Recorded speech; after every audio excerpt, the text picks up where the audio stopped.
और अब वापस रुख करेंगे बजट को लेकर। और बजट में जिस तरह से कोई नया कर नहीं लगाया जा रहा है, जो टैक्स लग रहा है उसमें भी दरों में कोई बढ़ोतरी नहीं की जा रही है। सवाल ये पूछा जा रहा है कि भाई कर्ज इतना है, कैसे कमाई होगी, इस तरह के तमाम सवाल हैं। तो बजट में जो बड़े ऐलान किए गए वो भी हम आपको बता रहे हैं। 3 लाख नौकरियों का दावा किया गया है। लाडली बहनों की राशि नहीं बढ़ेगी, लेकिन इसे अटल पेंशन योजना से जोड़ा जा रहा है। इसके अलावा कई और बड़े ऐलान किए गए हैं। चालू वित्तीय वर्ष में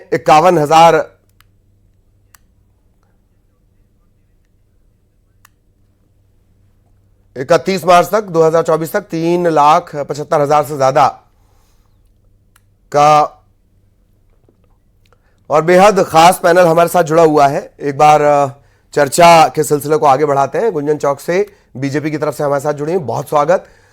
इसके अलावा कांग्रेस से भी कोशिश होगी कोई जुड़े, और डॉक्टर देवेंद्र विश्वकर्मा आर्थिक विशेषज्ञ हैं जो बहुत बेहतर तरीके से इसे डिकोड कर सकते हैं आमदनी और खर्चे को। सबसे पहले विश्वकर्मा साहब आपके पास ही मैं आना चाहूंगा। सरकार ना तो कोई नया टैक्स लगा रही है एमपी गवर्नमेंट, और ना ही जो टैक्स चल रहा है उसकी दरें बढ़ाई जा रही हैं। इसके बीच कैसे कमाई होगी, जमीन पर ये कैसे उतरेंगी?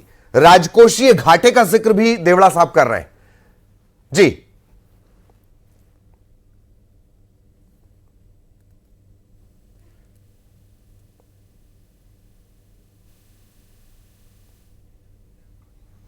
चलिए, कुछ तकनीकी दिक्कत है, आपकी आवाज मेरी टीम उसे रेक्टिफाई कर रही है। आएंगे सर आपके पास।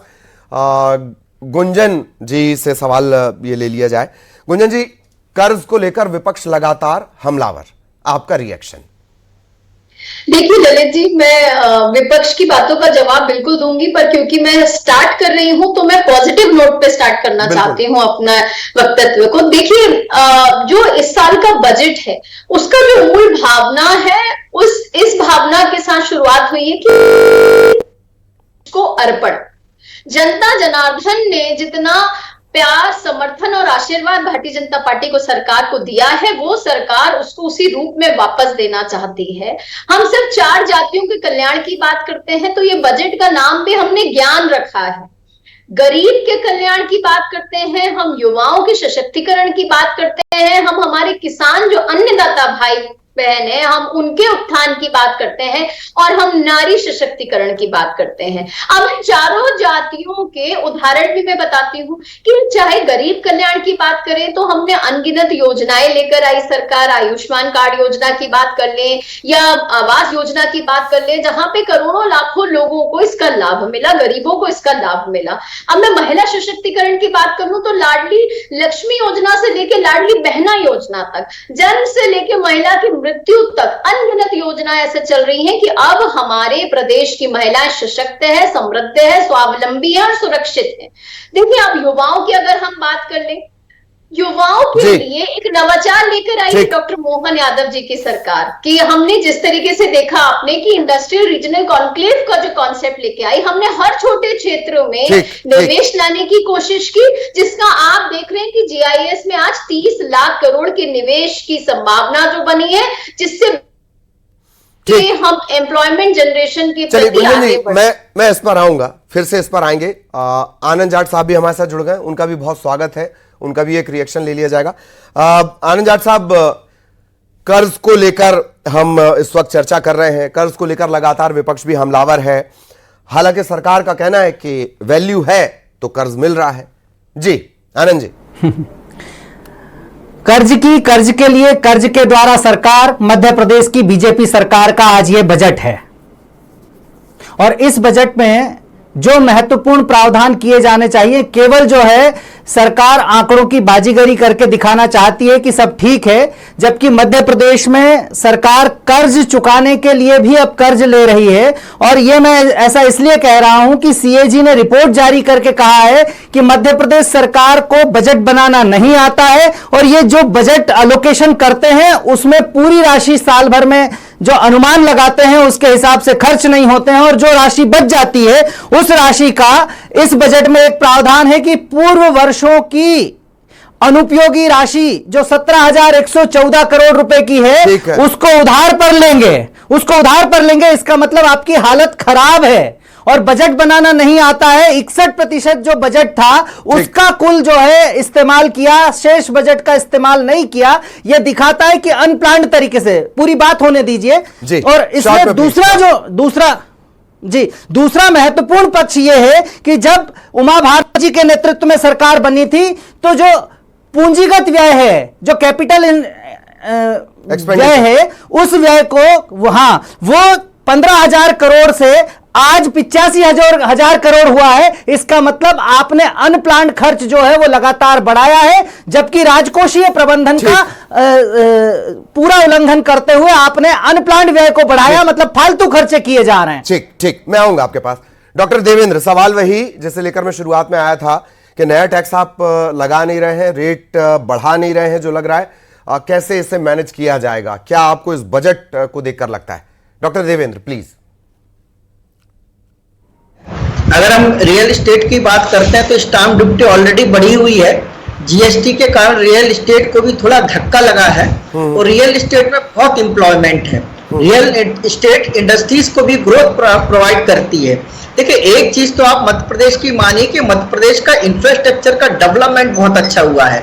आज किसानों को बिजली मिल रही है, सिंचाई की सुविधा मिल रही है, ट्रांसपोर्ट मिल रहा है, सरकार उनको मदद कर रही है।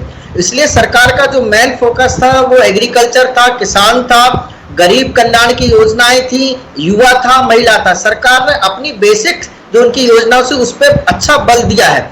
लेकिन मैं मानता हूं कि सरकार को एक अच्छा बैलेंस बजट लाने की आवश्यकता थी। वो बजट में कहीं ना कहीं नहीं दिखता। 15% का अगर आप वृद्धि करते हैं, ये कोई बड़ी वृद्धि नहीं है। आप देखें 10% तो अपने आप ही वृद्धि हो जाती है, चारे बढ़ता है, गवर्नमेंट एक्सपेंडिचर बढ़ता है। हाँ, एक चीज मैं मानता हूँ कि इंफ्रास्ट्रक्चर का विकास हुआ, धार्मिक पर्यटन को आप अगर बढ़ावा देते हैं तो एम्प्लॉयमेंट क्रिएट होगा। एग्रीकल्चर बेस्ड इंडस्ट्रीज लाने की आवश्यकता है, एम्प्लॉयमेंट उस सेक्टर में बहुत है। बहुत कुछ करने की आवश्यकता है, लेकिन कुछ करने की कोशिश की है, बहुत कुछ करने की अभी भी आवश्यकता मुझे लगती है। कर्ज एक समस्या है, इसको चुकाना पड़ेगा, लेकिन सरकार अभी मध्य प्रदेश के लोगों पे, मध्य प्रदेश की इंडस्ट्रीज पे एकदम से बोझ नहीं दे सकती, क्योंकि हम ग्रोथ कर रहे हैं। अगर हम एकदम से टैक्स बढ़ा देंगे तो हो सकता है इंडस्ट्रीज को दिक्कत आए, क्योंकि इंडस्ट्रीज अभी बेसिक्स रूप से डेवलप हो रही है। तो सरकार ने इसलिए कोई टैक्स नहीं बढ़ाया। हाँ, लेकिन सरकार जो रेवेन्यू कैसे कलेक्शन करेगी, कैसे जो पुराना कर्ज को चुकाएगी, कैसे डेवलपमेंट के लिए पैसे लाएगी, ये एक विषय है। ठीक, ये गुंजन जी से ही पूछिए जाए। गुंजन जी, पैसे कहां से आएंगे डेवलपमेंट के लिए? देखिए, कांग्रेस की प्रवक्ता को मैं सुन रही थी, आनंद जी से भी एक बात कहना चाहूंगी कि कांग्रेस के लिए कर्ज सिर्फ एक बहाना है। कांग्रेस को सिर्फ जनता से मुंह छुपाना, कांग्रेस को बहाने, जिस तरीके से कर्ज को एक बहाने के रूप में लेती आई। जब 15 महीने की इनकी सरकार आई थी 2018 में, तो तब इनका कहना था कि हमें तो सारा खजाना खाली मिला है। कमलनाथ जी ने ये बहाना शुरू कर दिए थे। लेकिन जनता जनार्दन के लिए ये सरकार की जिम्मेदारी बनती है, चाहे सरकार कर्ज ले, लेकिन अपनी जनता के कल्याण की सभी योजनाओं को निरंतर चला रही है। कांग्रेस की तरह हमने एक भी योजना बंद नहीं की थी। 15 महीने की सरकार ने 51 से ज्यादा कल्याणकारी योजनाएं आते से ही बंद कर दी थी, और बहाना था फंड्स का। तो देखिए, कर्ज की रही बात, हम जितनी जो हमारी कैपेसिटी है, हम उस कैपेसिटी में ही कर्ज ले रहे हैं। और आज भी हमारे पास, मध्य प्रदेश सरकार के पास और कर्ज लेने की कैपेसिटी बची हुई। जितना अमाउंट किया जा रहा है वो जनता के कल्याण में ही लगाया जा रहा है। कैपेसिटी बची हुई है। आनंद जी मुस्कुरा रहे हैं। आनंद जी, मुस्कुराहट का जवाब प्लीज। बस इतना बता दे कि वो मेधावी छात्राओं को जो स्कूटी देने का वादा किया था, उसके लिए कितना प्रावधान इसमें किया है? 0 प्रावधान है। लाडली बहना योजना की बात कर लेते हैं। जो महिलाएं 60 साल से अधिक उम्र की हो जा रही हैं, उनके लिए उनके नाम लाडली बहना से तुरंत काट दिए जा रहे हैं। लेकिन एक भी नई महिला का 2023 के बाद से इनरोलमेंट उस योजना के अंतर्गत नहीं हुआ है। क्या मध्य प्रदेश में 18 साल की कोई महिला नहीं हो रही है? यह भारतीय जनता पार्टी केवल प्रचार पर फोकस करती है। मैंने 2 बहुत बेसिक सवाल उठाए कि 15,000 करोड़ से 85,000 करोड़ जो है वो पूंजीगत व्यय गया है पिछले 20 सालों में, और मध्य प्रदेश का जो बजट है उसमें 66,000 करोड़ से सीधे 3 लाख करोड़ गैर योजनागत व्यय है, अनप्लान्ड व्यय है। इसका मतलब यह है कि यह जो फालतू का खर्चा है, मध्य प्रदेश की भाजपा की सरकार कर्ज लेकर घी पी रही है। ऋणम कृत्वा घृतम पिबेत, बात चारवाक का दर्शन ठीक है, लेकिन उस चारवाक के दर्शन के बाद मध्य प्रदेश में कुपोषण जस का तस है, मध्य प्रदेश में गरीबी जस की तस है, मध्य प्रदेश में शिक्षा का इंफ्रास्ट्रक्चर बुरी से बुरी हालत में है, स्वास्थ्य में मध्य प्रदेश का इंफ्रास्ट्रक्चर बुरी से बुरी हालत में है। गुंजन जी जवाब। चिंता से ज्यादा तो आपको जनता की चिंता होनी चाहिए थी। जनता पे टैक्स बढ़ता तो आप सवाल करते, आपको तो सरकार के कर्ज में मध्य प्रदेश में ऑलरेडी सबसे ज्यादा टैक्स दे रही है जनता। मध्य प्रदेश में देश में सबसे ज्यादा टैक्स दे रही है, और टैक्स और कितना लोगे, और कितना टैक्स लोगे? जीएसटी दे रही है, सेस दे रही है, मध्य प्रदेश में सेल्फ टैक्स दे रही है, वेट टैक्स दे रही, कौन सा टैक्स नहीं दे रही है मध्य प्रदेश की जनता? आपका बरगलाने का आप वो जो फंडा है ना आनंद जी, वो बहुत पुराना हो चुका। आप एक बात बताइए, स्कूटी के लिए बजट का प्रावधान कितना है? लोकसभा चुनाव में भी मेधावी छात्राओं के लिए स्कूटी का प्रावधान बताइए। इधर उधर की बात मत कीजिए, इधर उधर की बात मत कीजिए, बजट के प्रावधान बताइए। और बहनों के खाते में धनराशि पहुंच रही है। आप केवल ध्यान भटका रही हैं। बजट एलोकेशन पर बात कीजिए। 50% सभा का भाषण नहीं चल रहा है यहाँ। 50% आरक्षण शिक्षा भर्ती में दिया बजट है। एलोकेशन पर बात कीजिए। आरक्षण को बढ़ा के लोकसभा सभा का भाषण नहीं चल रहा है, बजट एलोकेशन पर बात कीजिए। बहनों की समृद्धि के लिए संकल्पित है, आपके जैसे से बहाना नहीं मारती। ठीक है, चलिए मुझे लगता है ठीक दोनों थोड़ा सा भाई पानी पीजिए। डॉक्टर देवेंद्र भी हमारे साथ लगातार बने हुए। डॉक्टर देवेंद्र, मोटे तौर पर हमारे दर्शकों के लिए, मैं रोक रहा हूं, प्लीज आप दोनों रुक जाइए। मोटे तौर पर दर्शकों को यह समझाइए, जो कर्ज की स्थितियां हैं और सभी जगह है, तेलंगाना का ट्रैक रिकॉर्ड खुला हुआ है, कर्नाटका का ट्रैक रिकॉर्ड खुला हुआ है, झारखंड का ट्रैक रिकॉर्ड खुला हुआ है, कर्ज लगातार बढ़ रहा है। डिपेंड यह करता है कि जमीन पर कितना कर्ज योजनाओं के मार्फत उतरता है। आप इस पूरे सिस्टम को कैसे देख रहे हैं डॉक्टर देवेंद्र, प्लीज? देखिए, कंट्रोलिंग सरकार को करनी पड़ेगी, बैलेंस बजट लाना पड़ेगा, सरकार को टैक्स के नए सोर्स देखने पड़ेंगे। आप भी आज देखिए कि टूरिज्म में भी सरकार को अच्छा टैक्स मिल सकता है, इंफ्रास्ट्रक्चर बहुत अच्छा डेवलप हो रहा है, और इसलिए नए नए टैक्स के जरिए सरकार को खोजने की आवश्यकता है। इसलिए जो कुछ ऐसी योजना है जहां पे फालतू का खर्च हम इसको कह सकते हैं, उस खर्च को सरकार को रोकना पड़ेगा।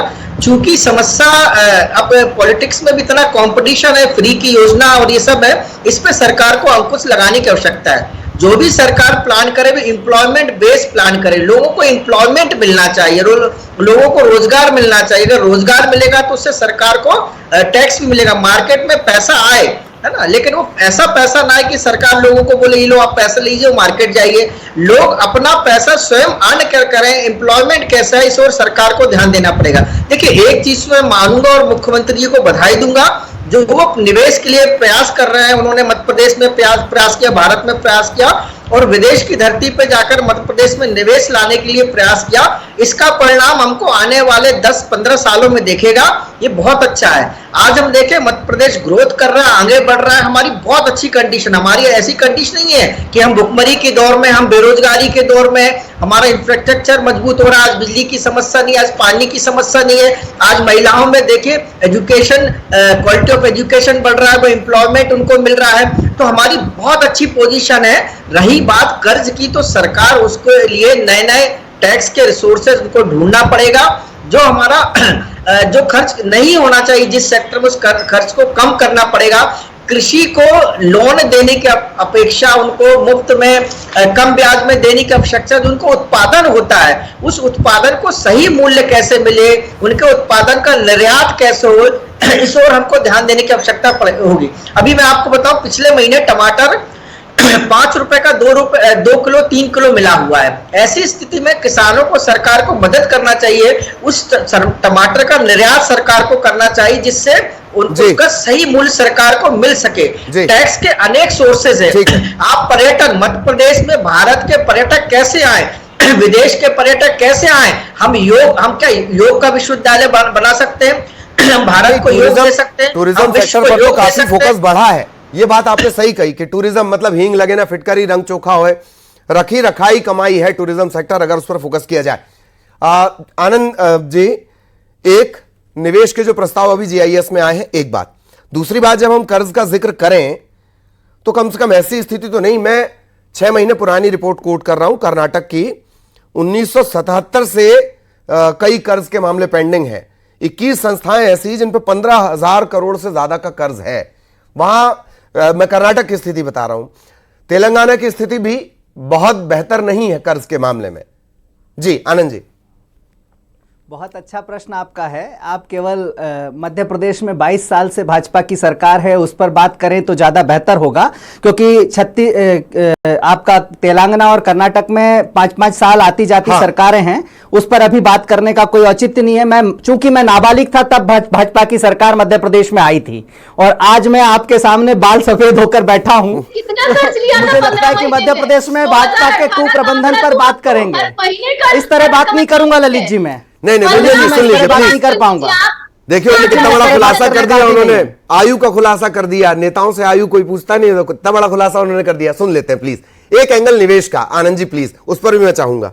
हाँ, निवेश के प्रस्ताव आए हैं। पिछले जीआईएस में मध्य प्रदेश में बाबा रामदेव को 40 एकड़ जमीन दी थी पीथमपुर में। उसमें आज तक एक व्यक्ति को रोजगार नहीं मिला और इस जो जीआईएस हुई उसमें 432 एकड़ जमीन उनको अलॉट करने के प्रस्ताव पर बात हुई है। तो निवेश केवल जो है नेताओं के प्रचार का माध्यम हो गया है। मध्य प्रदेश की जनता, मध्य प्रदेश के युवा, मध्य प्रदेश की महिलाएं और मध्य प्रदेश के किसान ठगे हुए देख रहे हैं और यह शोबाजी जो है केवल जो है वो कुछ उद्योगपतियों को खुश करने के लिए की जाती है। नेताओं की ब्रांडिंग होती है, मध्य प्रदेश की जनता का कर्ज लेकर पैसा खर्च किया जा रहा है। जी पिछले निवेश के प्रस्ताव जमीन पर नहीं उतरे। जी ललित जी, मैं एक आंकड़े बस बोलूंगी, आप मेरी बात समझेंगे और जनता भी समझेगी। इस संकल्प पत्र में हमने इस बार 456 संकल्प की बात की थी। एक वर्ष के कार्यकाल में ही उन 456 संकल्प को पूरा करने के लिए हमारे पास 5 वर्ष है और एक वर्ष के कार्यकाल में ही 300 से ज्यादा संकल्प पे सरकार ने काम शुरू कर दिया है। 50 से ज्यादा संकल्प पूर्ण रूप से पूरे हो गए हैं। कोई वजन नहीं, कोई वजन नहीं। बस प्लीज 2700 रुपए गेहूं के किसानों को दे दिया क्या? 3100 रुपए धान के किसानों को दे दिया क्या? बिल्कुल झूठ। भाजपा का प्रवक्ता झूठ बोलेगा, हम क्यों सुनेंगे? वक्त की कमी है। मैं आप सभी को रोकना चाह रहा हूं। बहुत बहुत धन्यवाद ललित जी। वक्त इतना ही था। मैं और एक्स्ट्रा टाइम आप दोनों को लेकर मैंने दिया। बहुत बहुत धन्यवाद आप सबका हमारे साथ जुड़ने के लिए। कर्ज को लेकर ये पूरी चर्चा चल रही थी। दर्शकों का भी बहुत धन्यवाद। नमस्कार।